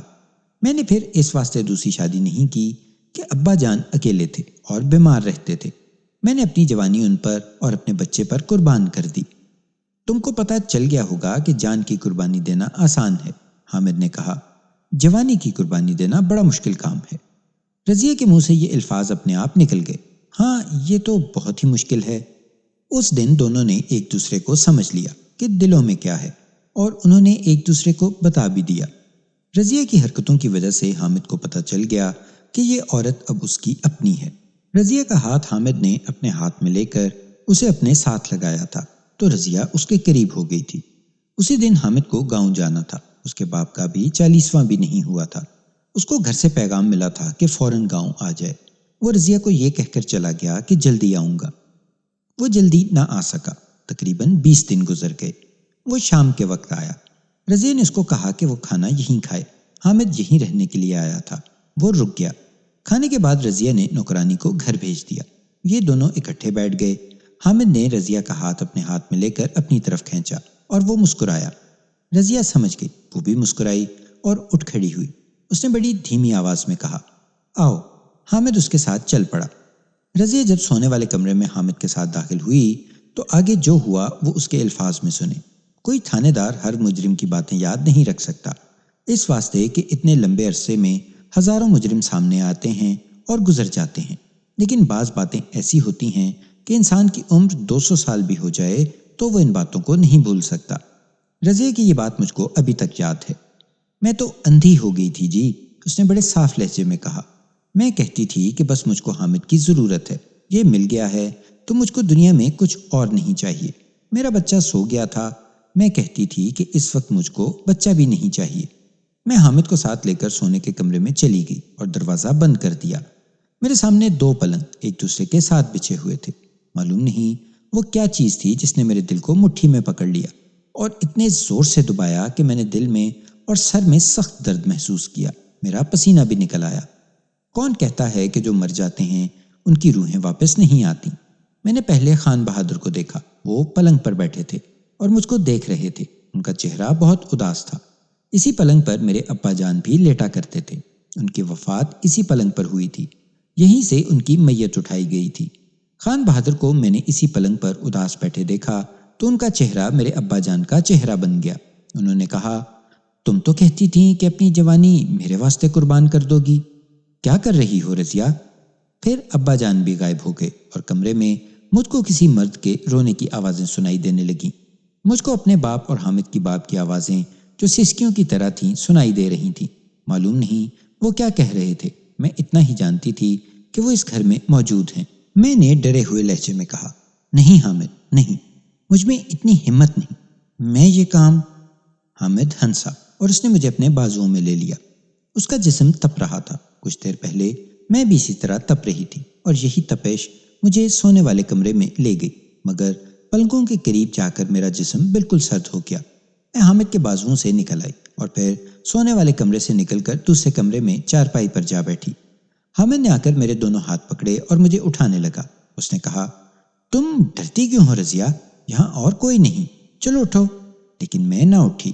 حامد نے جب دیکھا کہ میں سونے کے کمرے میں نہیں جا رہی تو اس نے مجھ کو اسی چارپائی پر گرا دیا جس پر میں آ کر بیٹھی تھی، اور اس نے مجھ کو اٹھایا تھا۔ میں جوش سے اٹھی اور اس کے منہ پر بڑی زور سے تھپڑ مار کر کہا، بدکار، پاپی، تجھ کو اپنے باپ کی بھی آواز نہیں سنائی دیتی؟ میں تیری ماں ہوں، سوتیلی ماں۔ میں تیرے باپ کی بیوہ ہوں۔ تیرا باپ اس گھر میں موجود ہے۔ معلوم نہیں میں نے کیا کیا واہی تباہی بک ڈالی۔ اس کی آنکھیں کھل گئیں، اس کا منہ بھی کھل گیا۔ اس نے بڑی دھیمی آواز میں کہا، تم تو پاگل ہو گئی ہو۔ میں نے کارخانے میں اپنے کمرے میں شراب رکھی ہوئی ہے، میں لے آتا ہوں، تھوڑی سی پی لو، خدا کی قسم فوراً ٹھیک ہو جاؤ گی۔ میں نے یہی رٹ لگائے رکھی کہ میں اس کے باپ کی بیوہ ہوں۔ بہت ساری بک بک کے بعد اس کو ہوش آنے لگا کہ میں پاگل نہیں۔ میں نے اس کو کہا کہ تم سمجھ نہیں سکے کہ میں اتنا عرصہ اکیلی کس طرح رہی ہوں، اور خان بہادر جب کارخانے میں آتے تھے تو راتوں کو کہاں رہتے تھے۔ اس نے پوچھا کہ اس کا کیا ثبوت ہے۔ میں اس وقت کسی اور حالت میں تھی۔ وہ بڑا تندرست اور طاقتور تھا۔ جذبات کی گرمی سے اس کی آنکھیں لال ہو گئی تھیں اور وہ وحشی بنا ہوا تھا۔ میں اسے اپنی عزت بچانے کی کوشش کر رہی تھی۔ میں طاقت سے اسے نہیں بچ سکتی تھی۔ اس نے ثبوت مانگا تو میں نے ٹرنک میں سے نکاح نامہ نکال کر اسے دکھا دیا، اور پھر اس کو خط بھی دکھائے جو خان بہادر اپنے ملازم یاسین کے ہاتھ مجھے بھیجا کرتے تھے۔ اس نے جب نکاح نامہ دیکھ لیا تو میں نے جھپٹا مار کر اس کے ہاتھ سے نکاح نامہ لے لیا۔ اس نے اپنے باپ کا ایک ہی خط دیکھا اور خود ہی مجھ کو دے دیا۔ وہ بالکل ٹھنڈا ہو گیا، اس کی زبان بند ہو گئی۔ وہ آہستہ سے گھوما اور کرسی پر بیٹھ گیا۔ پہلے تو اس نے سر کو جھکائے رکھا، پھر مجھ کو دیکھ کر بولا، تو یہ خفیہ شادی تھی؟ میرے ابا جان 2 زندگیاں گزار کر مرے ہیں۔ میں نے پیار سے اس کے گلے میں باہیں ڈال کر اور اس کے سامنے فرش پر بیٹھ کر کہا، وہ مر گئے ہیں، جو ہونا تھا ہو چکا ہے۔ تم نے دیکھ لیا ہے میرے دل میں تمہاری کتنی محبت ہے، اسے قائم رہنے دو۔ میرا بیٹا خالد تمہارا بھائی ہے، اس کے آنے والی زندگی سنوار دو۔ دیکھو میں نے تمہیں کتنے بڑے گناہ سے بچایا ہے۔ اس نے مجھ کو اس طرح چونک کر دیکھا جیسے سویا ہوا تھا، اور میری آواز پر جاگ اٹھا ہے۔ اس کے منہ سے یہ الفاظ نکلے، تمہارا بیٹا میرے باپ کا بیٹا ہے؟ تم کہتی ہو کہ اس کی آنے والی زندگی کو میں سنواروں؟ میں تمہارا مطلب سمجھتا ہوں۔ معلوم نہیں وہ کیا سمجھا۔ اس نے پھر سر جھکا لیا اور پھر اٹھ کر کمرے میں ٹہلنے لگا۔ اس نے رک کر کہا، زبانی تو کوئی نہیں مانے گا کہ تم خان بہادر کی دوسری بیوی تھی۔ یہ نکاح نامہ اور ان کے خط مجھ کو دے دو۔ میں اپنی ماں کو دکھا کر جائیداد میں سے تمہارے بیٹے کا حصہ الگ کر دوں گا۔ اس کا لہجہ بدل گیا تھا۔ پہلے تو صاف پتہ چلتا تھا کہ اس پر میرا بھوت سوار ہے، مگر اب ایسے لگا جیسے وہ نکاح نامہ اور خط ہی لینے آیا ہے۔ اس کی باتیں رکھی ہو گئی تھیں۔ میں خدا کا شکر ادا کرتی ہوں کہ جس نے میری عقل کو جگا دیا، اور یہ خیال آیا کہ شادی کا ثبوت یہی کاغذ ہیں۔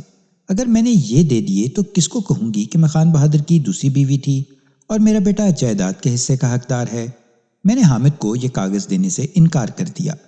اس نے کہا، اگر نکاح نامہ اور یہ خط مجھ کو نہیں دو گی تو بہت نقصان اٹھاؤ گی۔ میں نے اس کو کہا کہ یہی تو ایک ثبوت ہے، یہ میں کسی قیمت پر نہیں دوں گی۔ اس نے کہا، دیکھو رضیہ، میرے دل میں تمہاری محبت پیدا ہو گئی ہے۔ میں تم کو صاف صاف بتا دیتا ہوں، تمہارا بیٹا ہمارا حصے دار نہیں بنے گا۔ میں تم کو کچھ رقم دے دوں گا، کہو 10,000 منظور ہے؟ میں نے اس کو کہا کہ مجھ کو ایسا شوق بالکل نہیں ہے کہ نقد رقم حاصل کروں یا اپنے بیٹے کو جائیداد کا حصہ دار بناؤں اور اس کا پورا حصہ وصول کروں۔ میں صرف یہ چاہتی ہوں کہ میرے بچے کے مستقبل کا کوئی بندوبست ہو جائے۔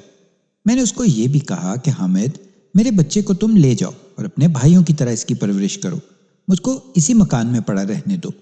میں نے آپ کو بتایا ہے کہ خان بہادر کے ساتھ میری دوستی تھی اور اس کے گھر میں میرا آنا جانا تھا۔ میں خان بہادر کی پہلی بیوی یعنی حامد کی ماں کو جانتا تھا۔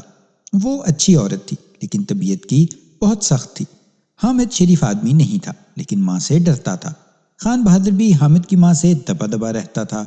حامد شریف آدمی ہو بھی نہیں سکتا تھا۔ انگریزوں کے بنائے ہوئے خان بہادروں کے گھروں میں تعلیم و تربیت کا کوئی رواج نہیں تھا۔ وہ انگریز حاکموں کی خوشامد اور اپنے گاؤں اور ارد گرد کے لوگوں پر حکومت کی کوششوں میں لگے رہتے تھے۔ رضیہ کے معاملے میں آپ کو خان بہادر کے کردار کا پتہ چل چکا ہے۔ رضیہ حامد سے کچھ اور کہہ رہی تھی، لیکن اس شخص کے دماغ میں صرف جائیداد تھی۔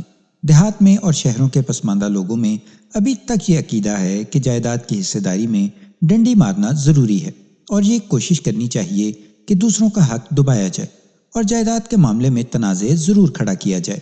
حامد کے ہاتھ میں طاقت اور دولت تھی، اس واسطے وہ کسی حصے دار کو کیسے برداشت کر لیتا؟ رضیہ اور اس کے بچے کو تو وہ حصے دار تسلیم کر ہی نہیں سکتا تھا۔ دماغ میں یہی خیال تھا کہ اس واسطے وہ رضیہ کی بات سمجھنے کی ضرورت نہیں سمجھتا تھا۔ اس واسطے وہ یہی کہتا رہا کہ نکاح نامہ اور خان بہادر کے خط دے دو اور نقد رقم لے لو۔ اس نے 10,000 روپیہ رضیہ کو پیش کیا، جو آج کل کے 1,00,000 روپے سے زیادہ تھا۔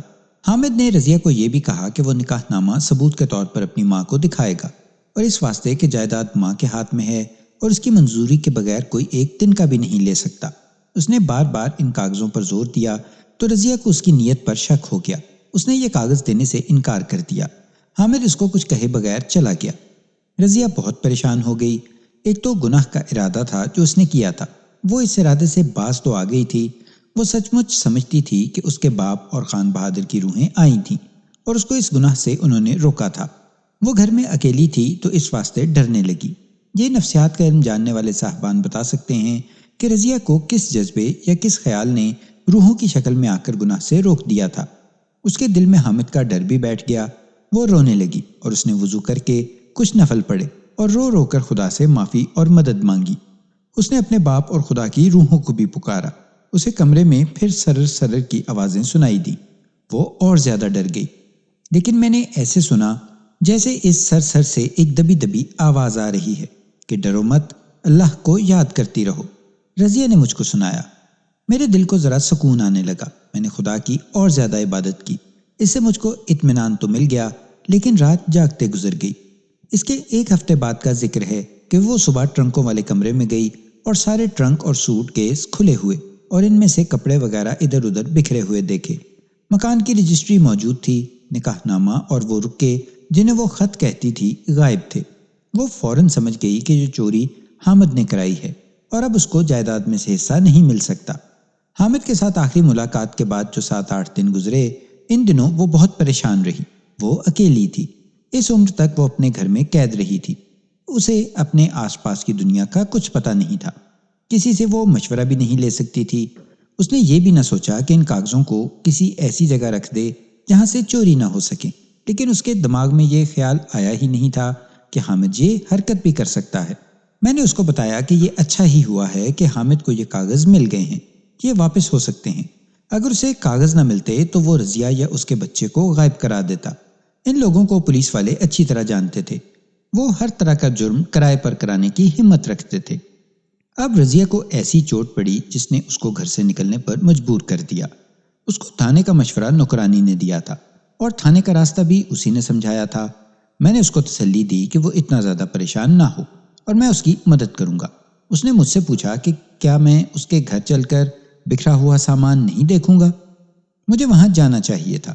میں نے اپنے دماغ پر بہت زور دیا۔ میں مجرموں اور گناہ گاروں اور ان کے استادوں کی دنیا کا آدمی تھا۔ مجھے سوچ کر فیصلہ کرنا تھا کہ کیا کروں۔ میرے دماغ میں ایک اور خیال آ رہا تھا۔ معاملہ سیدھا تھا۔ جیسا کہ عورت کہہ رہی تھی کہ اس کے گھر چوری ہوئی ہے، چوری کاغذوں کی ہوئی ہو یا کرنسی نوٹوں کی، جرم برابر ہوتا ہے۔ مگر میرے دماغ میں خیال یہ آ گیا تھا کہ اس عورت کی مدد بھی ہو جائے اور حامد میرے ہاتھوں گرفتار نہ ہو۔ اس خاندان کے ساتھ میرے دوستانہ تعلقات تھے، اس واسطے میں ان لوگوں کی عزت کو محفوظ رکھنے کی ترکیب سوچ رہا تھا۔ پولیس کا کام ہوتا ہے کہ مجرم کو پکڑنا اور اسے سزا دلوانا، لیکن یہاں معاملہ کچھ اور تھا۔ مجھ کو معلوم تھا کہ چوری ثابت نہ ہوئی تو اس عورت کی کوئی نہیں مانے گا کہ وہ خان بہادر کی بیوہ ہے، اس واسطے کہ اس کے پاس نکاح نامہ نہیں تھا۔ اسے نہ نکاح خواہاں کا نام معلوم تھا، نہ گواہ کو وہ جانتی تھی۔ میں نکاح رجسٹر سے شادی ثابت کر سکتا تھا بشرطیہ شادی ہوئی ہوتی، مگر ایک خطرہ تھا کہ حامد رضیہ اور اس کے بچے کو غائب کروا دے گا۔ اس واسطے میں نے اس بات کو خفیہ رکھنے کا فیصلہ کیا کہ رضیہ میرے پاس آئی تھی۔ میں نے حامد اور اس کی ماں کو ملنے کا فیصلہ کر لیا۔ رضیہ کو میں نے کہا کہ وہ اپنے گھر چلی جائے اور اس کمرے میں ٹرنک اور سامان اسی طرح بکھرا رہنے دے اور دروازہ بند کر دے۔ اسے میں نے اچھی طرح سمجھا دیا کہ وہ رپورٹ لکھوانے کی ضد نہ کرے، میں اس کا کام کروا دوں گا۔ وہ مان گئی اور چلی گئی۔ میں نے اپنے فیصلے پر غور کیا تو میرے دماغ میں خیال آیا کہ میں اپنے لیے ایک خطرہ مول لے رہا ہوں۔ اگر حامد نہیں مانتا کہ اس نے کاغذ چوری کروائے ہیں تو میں کیا کروں گا؟ میں کیس باقاعدہ رجسٹر کروں گا اور FIR لکھوں گا، تو کون سے دن کا وقوع لکھوں گا؟ پولیس کی ایسی کچھ اور کارروائیاں ہوتی ہیں۔ صفائی کے وکیل ان کو سامنے رکھ کر گواہوں پر ایسی جرح کرتے ہیں کہ کیس چوپٹ کر دیتے ہیں۔ ان خطروں کے باوجود میں نے مناسب سمجھا کہ کیس رجسٹر نہ کروں۔ میری اور رضیہ کی بدقسمتی سمجھیں کہ رضیہ کے جانے کے بعد ہیڈ کوارٹر سے مجھے بلاوا آ گیا۔ میں اسی روز بذریعہ ریل گاڑی چلا گیا۔ اگلے روز DSP کے پیش ہوا۔ ایک پرانے کیس کی بابت مجھ کو بلوایا گیا تھا۔ وہ دن بھی ادھر ہی گزر گیا۔ میں جب واپس آیا تو ایسا کام میرے ساتھ تھا کہ میں سارے کیس بھول گیا۔ ایک دن اور گزر گیا۔ سورج کو ڈوبنے میں ابھی بہت وقت تھا۔ رضیہ سخت گھبرائی ہوئی آئی۔ اس کے ہونٹ خشک تھے اور اس کی آنکھیں سوجی ہوئی تھیں۔ وہ بہت روتی رہی تھی۔ اس نے بتایا کہ اس کا بیٹا خالد لاپتہ ہو گیا ہے۔ وہ اسکول گیا تھا، 1 بجے تک گھر پہنچ جایا کرتا تھا۔ وہ 1:30-2 بجے تک نہ آیا تو رضیہ اس کے 2 ہم جماعتوں کے گھر میں گئی جن کے ساتھ وہ ہر روز اسکول جاتا اور واپس آیا کرتا تھا۔ دونوں بچوں نے بتایا کہ چھٹی ہوئی تو وہ اسکول سے نکلے۔ آگے ایک میدان تھا، وہ اس میں سے گزر کر آتے تھے۔ اس میدان میں ایک دیہاتی سے آدمی نے آواز دی، خالد۔ خالد نے ادھر ادھر دیکھا تو اس آدمی نے اسے اپنے پاس بلا لیا۔ خالد دوڑا گیا۔ وہ آدمی خالد کے ساتھ ہنس ہنس کر باتیں کرنے لگا۔ کچھ دور ایک تانگا کھڑا تھا۔ خالد اس آدمی کے ساتھ چلا گیا اور دونوں تانگے میں بیٹھ گئے۔ تانگا چلا گیا۔ رضیہ نے ان سے پوچھا کہ تانگا شہر کی طرف سے آیا تھا یا کدھر گیا تھا؟ بچوں نے بتایا کہ وہ اس کچے راستے پر چلا گیا تھا جو دیہاتی علاقے کو جاتا ہے۔ میرا بچہ وہی لے گیا ہے، رضیہ نے روتے ہوئے کہا، اور میرے سامنے بیٹھ کر میری ٹانگوں کے ساتھ لپٹ گئی۔ مجھ کو میرا بچہ واپس لا دو، وہ بدماش میرے بچے کو قتل کر دے گا۔ اس سے کہو کہ میرے کاغذ اپنے پاس رکھ لو، میرا بچہ مجھ کو دے دو، مجھ کو جائیداد نہیں چاہیے، یہ مکان بھی مجھ سے لے لو۔ مجھ کو غصہ تو آیا، لیکن میں نے یہ معاملہ پردے میں طے کرنے کی ایک کوشش کا ارادہ کر لیا۔ مجھ کو ڈر یہ تھا کہ حامد نکاح نامہ اور رک کے جلا چکا ہوگا اور اب بچے کو قتل کر کے لاش غائب کر دے گا۔ ویسے ہی مجھ کو خیال آ رہا تھا کہ بچے کو وہ رات ہی کو قتل کرے گا۔ مجھ کو اس سے پہلے اس کے پاس پہنچنا چاہیے تھا۔ میں نے رضیہ کو کہا کہ وہ گھر چلی جائے، میں اس کا بچہ لے آؤں گا۔ وہ نہیں جاتی تھی، وہ تو پاگل ہو رہی تھی، کہتی تھی مجھ کو وہاں لے چلو۔ میں نے بڑی مشکل سے اسے منایا اور وہ روتی ہوئی چلی گئی۔ میں نے گھر جا کر وردی اتاری اور پرائیویٹ کپڑے پہنے، 2 کانسٹیبل ساتھ لیے، اپنا ریوالور بھی ساتھ لے لیا، ایک یکا منگوایا اور حامد کے گاؤں کو روانہ ہو گیا۔ راستہ کچا تھا، 14-15 میل کا فاصلہ تھا، گھوڑا تیز نہیں چل سکتا تھا۔ حامد کے گاؤں تک پہنچتے رات ہو گئی۔ حامد گھر میں مل گیا۔ اس کی ماں کو پتہ چلا تو وہ آ گئی، اپنے خامد کو یاد کر کے روتی رہی، پھر میرے واسطے کھانے کا انتظام کرنے اندر چلی گئی۔ میرے ساتھ جو کانسٹیبل تھے انہیں میں نے یکے میں بیٹھا رہنے دیا تھا۔ کہیں سے واپس آ رہے ہیں یا میرے ہی پاس آئے ہیں؟ حامد نے پوچھا۔ تمہارے ہی پاس آیا ہوں یار، میں نے کہا۔ میرا ایک کام کر دو۔ حکم کرو جی، اس نے کہا۔ ایک نہیں 100 کام کہو۔ نہیں، ایک ہی کر دو، میں نے کہا۔ وہ بچہ مجھے دے دو، کسی دکھیاری ماں کی بددعائیں نہ لو۔ کون سا بچہ؟ اس نے حیران ہو کر پوچھا۔ حامد، میں نے دوستی والے پیار سے کہا، تمہارے ہاں کس چیز کی کمی ہے؟ کس چکر میں پڑ گئے ہو؟ میری جگہ کوئی اور تھانے دار ہوتا تو وہ میرا کیا کر لیتا؟ اس نے میری بات پوری بھی نہ ہونے دی، کہنے لگا، میں تو کسی چکر میں نہیں پڑا، آپ کسی اور کے چکر میں آ گئے ہیں۔ آپ کیا سمجھتے ہیں کہ میں لوگوں کے بچے اغوا کرتا پھرتا ہوں؟ آپ تو ہمارے خاندان کو جانتے ہیں نا؟ نہ یار، میں نے کہا، تم بچوں کو اغوا کرنے والوں میں سے نہیں ہو۔ تم نے پہلا اور آخری بچہ اغوا کیا ہے، اور میں جانتا ہوں کیوں اغوا کیا ہے۔ کیوں کیا ہے؟ اس نے طنزیہ لہجے میں پوچھا۔ مجھ سے سوال نہ پوچھو حامد، مجھ کو جواب دو، میں نے کہا۔ تم دیکھ رہے ہو کہ میں وردی پہن کر نہیں آیا، اپنے ساتھ پولیس گارد لایا ہوں، اسے گاؤں سے باہر چھوڑ آیا ہوں۔ یہ سب تمہاری عزت کے واسطے کیا ہے۔ تم میری عزت کا خیال کرو اور اندر خانے معاملہ ختم کر لو۔ میں نے ابھی پرچہ چاک نہیں کیا۔ پرچہ چاک کر لو جی، اس نے کہا، مجھ پر یہ احسان نہ کرو۔ میں واقعی اس پر احسان کر رہا تھا۔ کوئی تھانے دار اس طرح کی دھونس کسی مشتبہ یا ملزم کی برداشت نہیں کرتا، لیکن میں نے کسی خاص خیال کے واسطے برداشت کیا۔ ایک خیال یہ تھا کہ بچہ قتل نہ ہو، اور دوسرا یہ کہ رضیہ کو اس کا حق مل جائے۔ بچہ قتل ہو جاتا تو یہ ممکن تھا کہ قتل ثابت نہ ہو سکتا۔ حامد کے بازو ویسے بھی بڑے لمبے تھے، یہ ایک خان بہادر کی نسل تھی۔ اپنے گاؤں پر اس خان بہادر کی حکومت تھی، لیکن مجھ کو ایسی کوئی مجبوری نہیں تھی کہ حامد کے آگے سر جھکا لیتا اور کوئی کاروائی نہ کرتا۔ میں اپنی اصلی کارروائی کرنے کے واسطے بھی تیار تھا۔ حامد، میں نے اسے بڑے آرام سے کہا، تم پر 2 الزام ہیں، پہلے چوری پھر اغوا۔ معلوم نہیں تم کس نشے میں ہو۔ نکاح نامہ اپنے باپ کے خط میرے حوالے کر دو، میں کیس یہیں ختم کر دوں گا۔ حامد اور زیادہ غصے سے بولنے لگا۔ کسی پر جھوٹا الزام تھوپ دو، وہ غصے میں آتا ہے، لیکن اس کا غصہ کسی اور طرح کا ہوتا ہے۔ جس کے خلاف الزام صحیح ہو اور وہ بھی یہ ظاہر کرنے کے واسطے کہ الزام جھوٹا ہے، غصہ کرتا ہے، مگر یہ غصہ بناوٹی ہوتا ہے۔ تھانے دار تجربہ کار ہو تو وہ بھانپ لیتا ہے۔ حامد کا غصہ ایسا ہی تھا۔ اس کے بناوٹی غصے پر مجھ کو اصلی غصہ آ گیا۔ ابھی میں نے غصہ ظاہر نہیں کیا تھا کہ وہ اٹھا اور دروازے کی طرف مڑا۔ کہاں جا رہے ہو؟ میں نے پوچھا اور اٹھ کر اس کے سامنے کھڑا ہو گیا۔ میں نے کہا، میں تمہاری منت کرنے نہیں آیا، دوستی کا حق ادا کر چکا ہوں، پوری گارد لے کر آیا ہوں۔ جانا کہاں ہے؟ اس نے جواب دیا، آپ کے واسطے کھانا ابھی تک نہیں آیا، اندر جا رہا ہوں۔ مجھ کو کھانا نہیں چاہیے دوست، میں نے اسے بٹھا لیا، پہلے ضروری باتیں کر لیں۔ میرا دماغ حاضر تھا، اس کو بہت احتیاط کرنی تھی۔ وہ میرے واسطے کھانا لانے نہیں جا رہا تھا۔ مجھ کو شک ہوا کہ وہ اپنے آدمیوں سے کہنے جا رہا ہے کہ بچے کو غائب کر دو۔ مجھ کو کاغذوں کا بھی خیال تھا، شاید اس نے یہ کاغذ ابھی ضائع نہیں کیے تھے۔ میرے اس طرح روکنے پر وہ مجھ پر غصہ جھاڑنے لگا۔ میں نے پھر بھی برداشت کیا، مگر وہ شاید سمجھتا تھا کہ میں اس سے ڈرتا ہوں۔ اس نے ایک ایسا لفظ کہہ دیا کہ میں نے دوستی اور نیک نیتی کو الگ پھینک دیا اور میں کھڑا ہو گیا۔ پھر میں نے ریوالور نکال لیا۔ تم ملزم ہو، میں نے اتنی اونچی آواز میں کہا کہ سارے گاؤں نے سن لیا ہوگا۔ تم نے ایک گھر سے دھوکہ دہی کی نیت سے کاغذ چوری کیے، پھر تم نے ایک بچے کو اغوا کر لیا۔ وہ بولنے لگا تو میں اور اونچا بولا، زبان بند رکھو، دوستی کا حق ادا ہو گیا ہے، اب میں تھانے دار ہوں اور تم ملزم ہو۔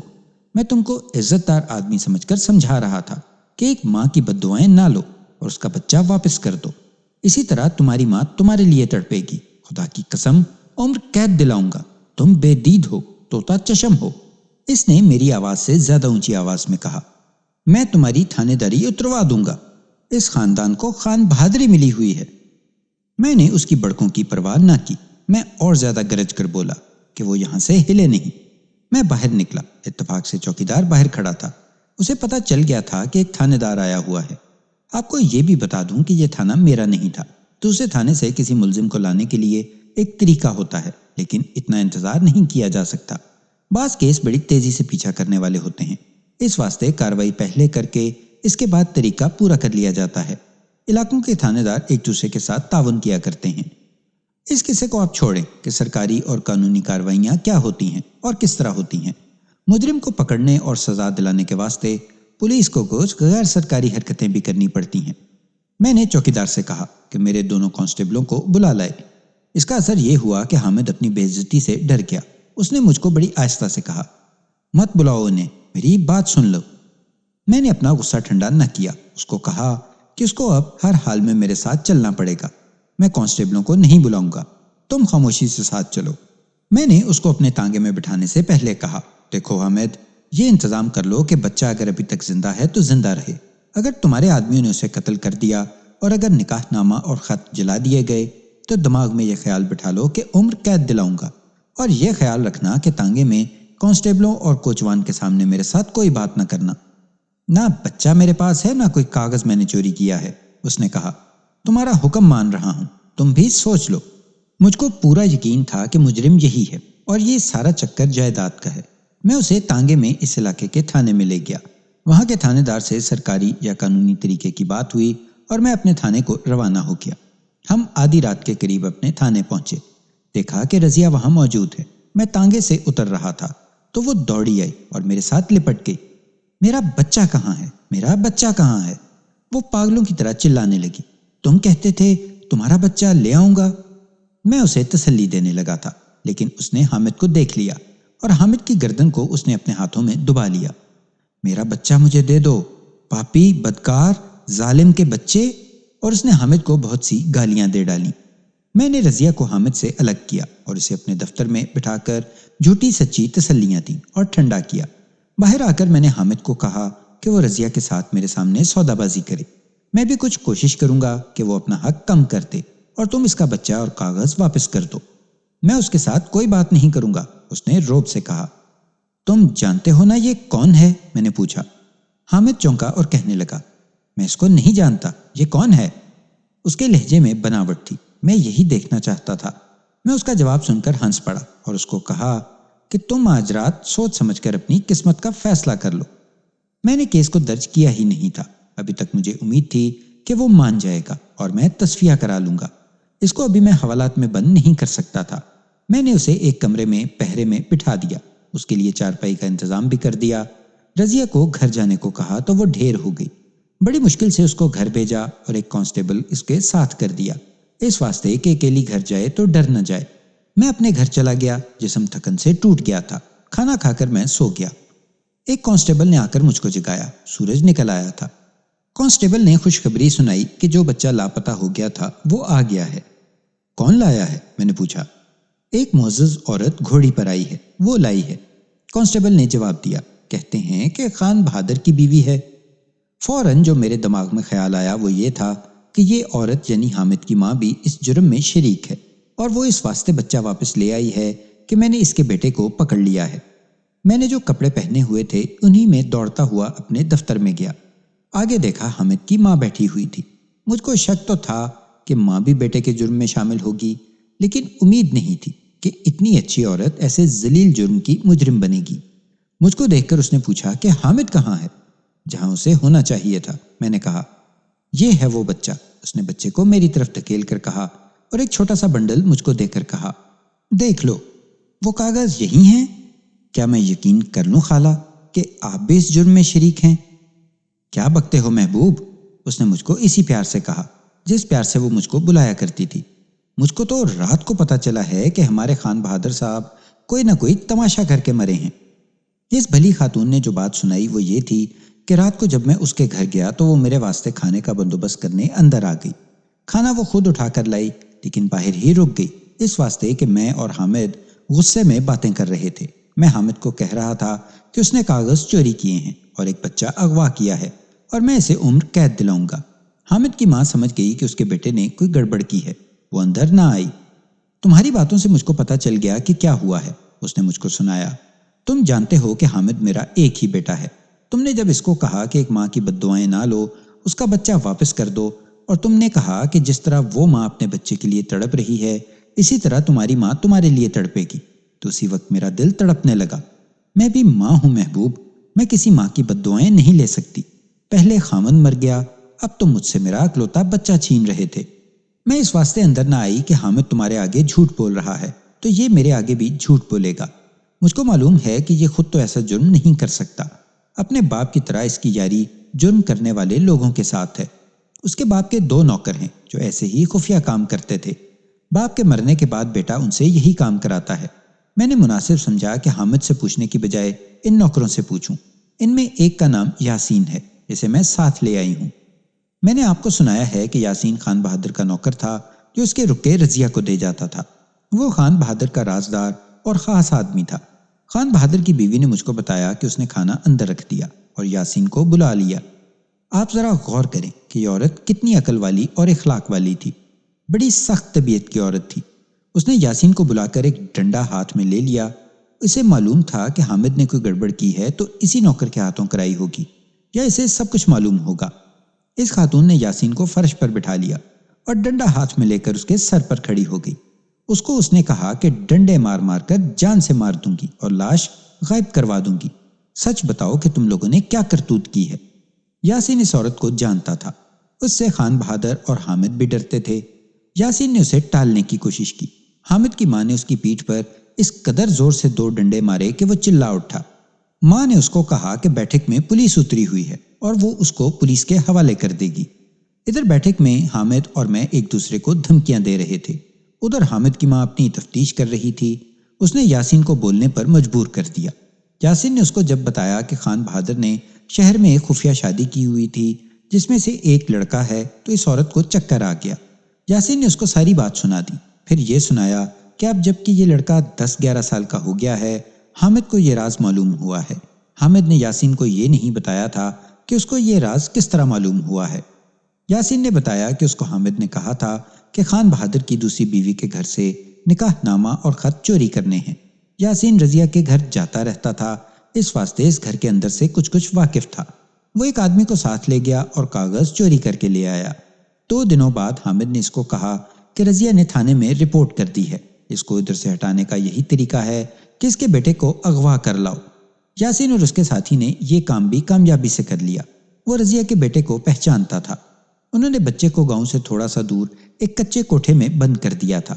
اس کے 2 کمرے تھے، ایک میں چارہ اور بھوسا وغیرہ رکھتے تھے۔ حامد کی ماں نے یاسین کو کہا کہ وہ بچے کو فوراً لے آئے۔ یاسین ادھر چلا گیا اور حامد کی ماں بیٹھک میں اس واسطے گئی کہ مجھ کو بتائے کہ لڑکا مل گیا ہے، اور حامد کے ساتھ یاسین کی طرح سلوک کر کے اس سے پوچھے کہ وہ کاغذ کہاں ہیں جو اس نے رضیہ کے گھر سے چوری کروائے ہیں۔ لیکن میں حامد کو ساتھ لے کر گاؤں سے جا چکا تھا۔ حامد کی ماں کو بہت رنج ہوا۔ یاسین بچے کو لے کر آ گیا۔ حامد کی ماں نے حامد کے سوٹ کیس کی تلاشی لی۔ یاسین کو اس نے ساتھ رکھا۔ وہ ان پڑھ عورت تھی، اس واسطے کاغذوں کو نہیں پہچان سکتی تھی۔ یاسین بھی ان پڑھ تھا، لیکن اس کو معلوم تھا کہ کاغذ کپڑے میں بندھے ہوئے ہیں۔ یہ بنڈل مل گیا۔ حامد کی ماں نے یاسین کو کہا کہ میرے ساتھ تھانے چلو۔ یاسین نے کہا آدھی رات ہو گئی ہے، اس وقت جانا ٹھیک نہیں۔ اس واسطے وہ صبح روانہ ہوئی، اور جب ابھی ذرا اندھیرا تھا وہ تھانے پہنچ گئی۔ اس نے ہاتھ جوڑ کر کہا، محبوب، میں تجھ کو بھی حامد کی طرح اپنا بیٹا سمجھتی ہوں۔ تو تھانے دار ہے، قانون تیرے ہاتھ میں ہے، سیاہ کر سفید کر، تجھ کو کون پوچھ سکتا ہے؟ میرے بیٹے کو چھوڑ دے، اسے میرے سامنے لا، اللہ قسم تیرے پاؤں میں اس کا سر رکھوا دوں گی۔ میرا ایمان دیکھ، چوری کا مال بھی لے آئی ہوں، جرم کرانے والا تیرے پاس ہے، جرم کرنے والے کو بھی لے آئی ہوں۔ میں گہری سوچ میں پڑ گیا۔ ابھی یہ معاملہ میرے ہاتھ میں تھا۔ میرے دماغ میں یہ خیال بھی آتا تھا کہ یہ کس طرح ثابت ہوگا کہ یہ عورت خود اس جرم میں شریک نہیں تھی۔ میں نے اس کے ساتھ کچھ باتیں کی، اس نے میری تسلی کے جواب دیے۔ میں جانتی ہوں کہ مجھ کو جائیداد میں سے اس لڑکے کا حصہ الگ کرنا پڑے گا، اس نے کہا۔ اگر میرا دل میلا ہو جاتا تو اس لڑکے کو اس کی ماں سمیت غائب کر دینا ہمارے واسطے کوئی مشکل کام نہیں۔ میں نے کسی ڈر سے یہ بچہ اور کاغذ تم کو نہیں دیے، اس واسطے دیے ہیں کہ میرا دل بالکل پاک ہے، اور اس دل میں اپنے بیٹے کی محبت ہے۔ مجھ کو جب یہ ساری باتیں خفیہ معلوم ہوئیں تو میں یہ سمجھی کہ رضیہ شہر کی کوئی رنڈی یا بدماش ہوگی جس نے میرے خامد کو پھنسا لیا ہوگا۔ میں نے ارادہ کر لیا کہ اس عورت کا نہ بچہ واپس کروں گی، نہ اس کو جائیداد میں سے ایک رتی دوں گی۔ روپیہ خرچ کر کے اور اثر استعمال کر کے بیٹے کو صاف چھڑوا لوں گی۔ لیکن محبوب، اپنے اللہ پر یقین کرنا کہ یاسین نے مجھ کو بتایا کہ رضیہ تو نیک اور پردہ دار لڑکی ہے، اور اس کو اپنے باپ کے غم نے میرے خامد کے جال میں پھنسایا تھا۔ تو میں نے دل میں کہا کہ ہائے عورت ذات، یہ مرد گائے بکری سمجھ کر اس کو کس چکر میں ڈال دیتے ہیں۔ اب میرا بیٹا اس عورت پر ظلم کر رہا تھا۔ میں نے دل میں کہا کہ میرے بیٹے کو تھانے دار لے جا رہا ہے تو میرا اندر سے کیا حال ہوا ہے، اور جس عورت کا بچہ اغوا ہو گیا ہے اس کا کیا حال ہو رہا ہوگا۔ آپ کو تو یہ پتہ ہی نہیں کہ آپ کا بیٹا رضیہ کو اپنی داشتہ بنا رہا تھا، میں نے کہا۔ اسی سے تو یہ راز کھلا ہے۔ رضیہ نے اس کو مجبور ہو کر بتا دیا کہ میں تو تیری سوتیلی ماں ہوں، پھر اس نے اس کا یہ نقصان کیا۔ اگر رضیہ اس کو نکاح نامہ اور خط دے دیتی تو حامد اس کو اپنی داشتہ بنا کر اس کا باقاعدہ وظیفہ لگا دیتا۔ اس بیچاری کا دنیا میں خدا کے سوا اور کوئی ہے ہی نہیں۔ سانپوں کے بچے سانپ ہی ہوتے ہیں محبوب بیٹا، ماں نے کہا۔ یہ میں ہی جانتی ہوں کہ اس کے باپ کو میں نے کس طرح لگام ڈالی ہوئی تھی، ورنہ وہ میرے اوپر معلوم نہیں کتنی سوکنے لے آتا۔ اب میری مجبوری یہ ہے کہ اس کا بیٹا میرے پیٹ سے پیدا ہوا ہے۔ میں کرم و جلی ماں ہوں محبوب، اس نے ہاتھ جوڑ کر کہا۔ اپنا بچہ لو اور میرا بچہ مجھے دے دو۔ دیکھ محبوب، ایک ماں ہاتھ جوڑتی ہے۔ خالہ جان، میں نے کہا، اس بچے کی ماں پاگل ہو گئی ہے، ابھی آ جائے گی۔ اس کے بچے کو اس واسطے اٹھایا گیا ہے کہ اس کی ماں اپنا حق نہ مانگے۔ آپ نے اس کے ساتھ یہ نیکی تو کی ہے کہ اس کا بچہ اس کو دے دیا ہے، لیکن اس کا حق اسے کون دے گا؟ آپ کو اگر اپنا بیٹا چاہیے تو رضیہ کو اس کا حق دے دیں۔ میں اس کے لیے تیار ہوں، اس نے کہا۔ مجھ کو معلوم ہے کہ اس کو حق دینا ہے۔ اس دوران رضیہ آ گئی۔ اس کی نظر اپنے بیٹے پر پڑی تو اس نے جھپٹ کر اسے اٹھا لیا۔ میں نے اس کو اس کے کاغذ دے دیے اور اس کو بتایا کہ یہ حامد کی والدہ ہیں اور یہی بچے کو لائی ہیں۔ رضیہ اسے بہت چھوٹی تھی۔ اس نے حامد کی ماں کا شکریہ اس کے پاؤں چھو کر ادا کیا اور بہت روئی۔ اس نے روتے روتے حامد کی ماں سے کہا، میں نے آپ کو کوئی دھوکہ نہیں دیا تھا، میں خود دھوکے میں آ گئی تھی۔ یہ تو بڑی لمبی باتیں ہیں جو ان دونوں کے درمیان ہوتی رہیں۔ میں نے حامد کو بلوایا۔ وہ اپنی ماں رضیہ اور اس کے بچے کو دیکھ کر بہت حیران ہوا۔ ماں نے اس کو جو گالیاں دیں اور جس طرح اس پر حملہ آور ہوئی وہ دیکھنے والا منظر تھا۔ حامد کے منہ سے بات نہیں نکلتی تھی۔ میں نے بھی اسے کچھ شرمسار کیا۔ میں نے آخر ان کا سودا طے کروا دیا، جو حامد کی ماں نے بڑی خوشی سے قبول کر لیا، اور رضیہ نے بھی۔ 2-3 مہینوں بعد مجھے پتہ چلا کہ رضیہ کو سودے کے مطابق اس کا حق مل گیا ہے، اور یہ بھی پتہ چلا کہ حامد ہیرا پھیری کرنا چاہتا تھا، لیکن اس کی ماں نے اسے لگام ڈالے رکھی اور رضیہ کو پورا حق دیا۔ تو یہ تھی سامعین آج کی نشست، امید ہے آپ کو پسند آئی ہوگی۔ انشاءاللہ ملتے ہیں اگلی نشست میں۔ چینل کو سبسکرائب کریں، شیئر کریں اور کامنٹس میں اپنی رائے کا اظہار ضرور کریں۔ اللہ نگہبان۔